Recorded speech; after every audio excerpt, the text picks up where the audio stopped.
With most of Hong Kong's rapidly aging population living in extremely dense urban areas, our next speaker, Ms. Stefan KRUMMECK, Director of Farrells, will share his views on seamless mobility for all in a presentation titled Walkability, Transport and Active Aging. Mr. KRUMMECK, please. Thank you. Yeah, we all enjoy living in Hong Kong. It's a super intense city. We go about our lives every day. We're very preoccupied with what we do. I think a lot of you here in this room, probably in my generation, we can't really imagine a life without work in a city as busy and as intense as Hong Kong is. But this time is surely to come, sooner than we think. As you can see here in this chart, in the 60s, we had about 40% of our population under 15. Now we have a huge bulk of population, about 40% in the age between 40 and 50. And in 20 years' time, those 40% will all be retired in Hong Kong and have to find a life beyond the daily occupation. And in Europe, if you were going to retire, you probably dream of countryside homes and living in the suburbs. And some people in the advanced age have the opportunity to realize that. However, there are also challenges with this. There's a challenge of commute. There's a challenge of isolation. There's a challenge of being able to meet your relatives and your friends. Hong Kong is a very different city. It's a very dense city. It's very well connected. And it gives us an opportunity to see friends which are further away within a very short period of time. And that is because we have a city which is based on public transport. And the elderly need to be encompassed in this concept. And that idea of being able to get around the city must be made available to all of us, including the elderly. Now, in the first instance, we also have to look at the streetscape. How do we actually create urban spaces which are attractive and embrace people? The connections from our homes into the streets are becoming a very important factor. As you know, I've been particularly interested in public transport work. And I will talk a little bit about that, but I also want to talk about the streetscape in Hong Kong.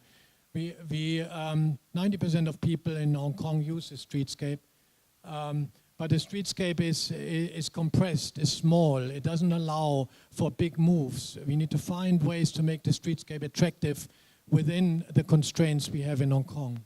I want to go a little bit through the history here of our streets. Traditionally, the streets were markets and were embracing all the levels of the communities. And the shop houses offered an attractive opportunity for engagement.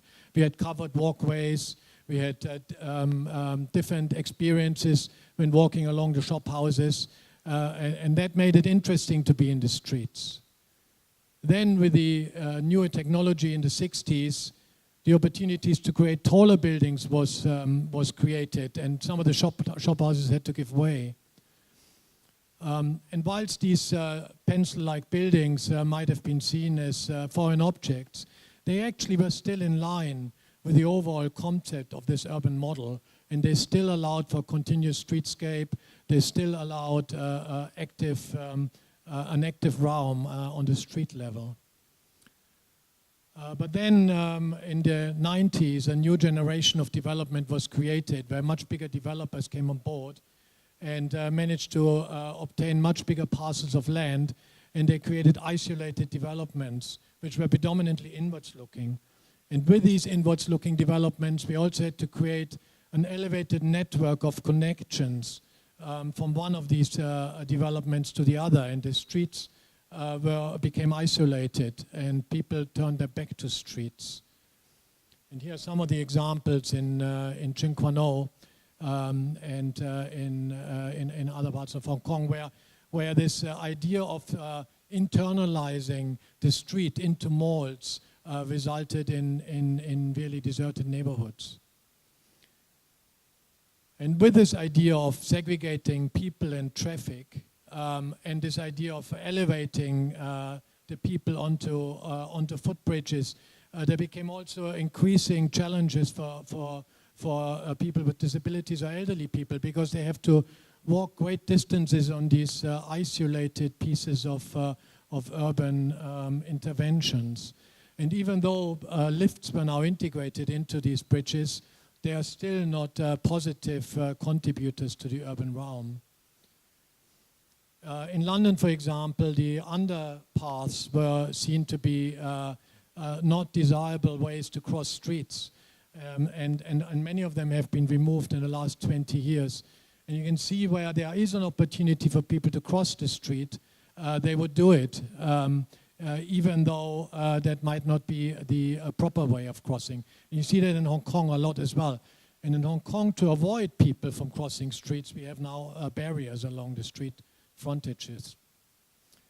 We've done quite a simple intervention in London for one of these intersections, Euston Circus, where you can see on the left the Euston Road was designed as a bypass, and really the traffic speed and the traffic volume dictated what these intersections were like. But then with the increasing traffic, the volume, the throughput was actually getting much smaller, and it allowed for an opportunity to relook at these intersections. And we've made a proposal here back in the 90s for how this could become a much more pedestrian-friendly focal point in the urban realm.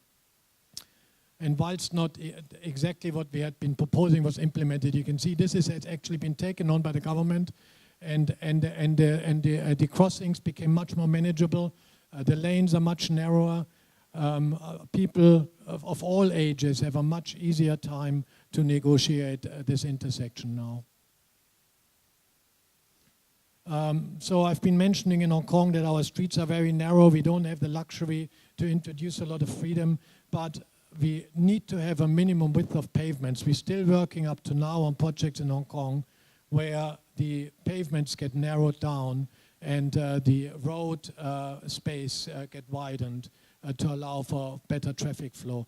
I think this is something we need to now consider. How can we actually take this fantastic model of transport-oriented city in Hong Kong, how can we take it forward and reduce the amount of traffic and give more priority to pedestrians? Like Euston Circus, we think there are also opportunities in Hong Kong to relook at some of the intersections. Now the Western Bypass is nearly complete. It will be open next year. This is Connaught Road, an intersection on Connaught Road which really cuts off Wan Chai from the waterfront, from the very prominent hinterland. And we think that here we also have an opportunity to find a different way to organize the traffic, create grade level crossings, and make it a positive urban contributor, Connaught Road, rather than a canyon of vehicles. Now, mobility, loneliness is what we've been mentioning. Mobility, I think, is a very important aspect for the elderly, and making the public transport we have as accessible and as enjoyable for them as possible. Now, in the 70s, when the MTR was built, MTR did not, they were predominantly providing the system for the workers. And they did not have the resources to include accessibility such as lifts into the stations. So for the elderly, this was a big hindrance. At the same time, these big developments, which I've mentioned before, happened in the late 80s, and Hong Kong really became probably a less enjoyable city from an urban point of view for most of the people in Hong Kong. And then with the airport railway in the 90s, that concept of access to the metro stations was revisited.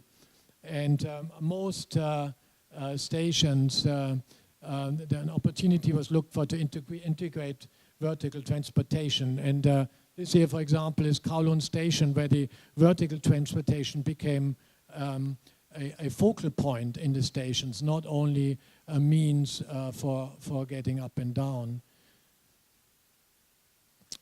We also were looking at introducing 20-something lifts in existing metro stations, a very delicate task, but MTR recognized as the access to the existing stations was quite critical. This only happened in the 90s, so actually we're only talking about 20 years ago since that was introduced. And then we also had an opportunity to take this to the next level and to see whether metro stations and metro entrances could actually become more than just a means to an end. And we were given the opportunity to design Kennedy Town Station, where the station is integrating with parks and urban landscape, and we managed to introduce features which provide protection from the sun and from the rain. And we also managed to make use of a lot of the pocket spaces which are available in Kennedy Town. You can see here, for example, that there were play areas and breakout spaces provided. We also managed to introduce spaces for elderly. I feel there's a great opportunity to do this for public transport related projects, to create seating out areas, elderly exercise areas, key areas for the elderly to meet and to socialize. As part of Kennedy Town Station, we also had to relocate a swimming pool on a very tight, narrow, triangular site also in Kennedy Town. And we had an ambition not to only provide the swimming pools, but also to create another social breakout space under the tip of the roof. And again, this includes some elderly exercise machines, and I believe this has now become a very attractive meeting space, particularly for the elderly, and also there's some evening dancing apparently going on in this area. And this principle we also have now been trying to look to integrate in some of the stations which are currently built as part of the Sharton Central Link. So the streetscape is a key consideration for our urban realm in Hong Kong, and transport is something we should build on, and transport-oriented development and mixed-use developments are key, so, rather than segregating people. But in the 70s, there was a big drive to create new urban settlements, like Sharton, for example. And those were predominantly engineering-driven undertakings and did not take some of these principles like connectivity to public transport systems and proximity to stations and those sort of issues into account. And it resulted in, yet again, settlements which were very predominantly based on car and road-driven traffic. These issues which came up when the new towns were built, they also still carry on up to today. This is an area of Kai Tak, where people from the hinterland, if they want to go to the waterfront, they have to cross some very significant pieces of infrastructure. And once they are at the waterfront, there are actually not really any amenities to make people enjoy the waterfront. So this is maybe where we could look for improvements and try to make our waterfront and our urban areas work better for us. We've looked, we also have big pressure in Hong Kong for growth. Land take is a big issue. Reclamation obviously sensitive. And we've been trying to find a way to create a new district which overcomes some of these previous challenges and are not predominantly based on road traffic, but relies on very strong connectivity to the metro systems. We identified an area in Tseung Kwan O, which is probably about 20 minutes away from Central, had you had a direct connection there. And we felt that there was a great opportunity here to create a new township of about, say, 400,000 people. And the clue or the answer to making this an accessible area would be to create another harbor crossing for the metro from Taiwan across to the Tsinghua Peninsula. With a few stations, we reckon with about 3 stations, could we create a new urban neighborhood which would allow probably around 500-meter radius distances from these key stations we would introduce in this area. But we also feel that the streetscape should be a key factor for this new development. And we've looked at providing streetscape which can activate the waterfronts and streetscapes which can be enjoyed by the people and which are generous for uses of pedestrians rather than of cars. So in summary, we think that the living for the elderly is a lot about being able to socialize and being able to get together and being able to enjoy the urban life rather than being removed into the suburbs or being disintegrated. I think Hong Kong has this opportunity to create mixed-use development and integrate residential developments for elderly with residential developments for the younger generations. And this idea of mixed-use developments, I think, is what we need to drive in Hong Kong. And these mixed-use developments ought to be well-connected, and our metro stations could work harder for us to allow for this connectivity for all ages of the population in Hong Kong, and can provide amenities for the elderly as well as for all of us. Thank you. Thank you, Mr. KRUMMECK. Thank you very much for your presentation.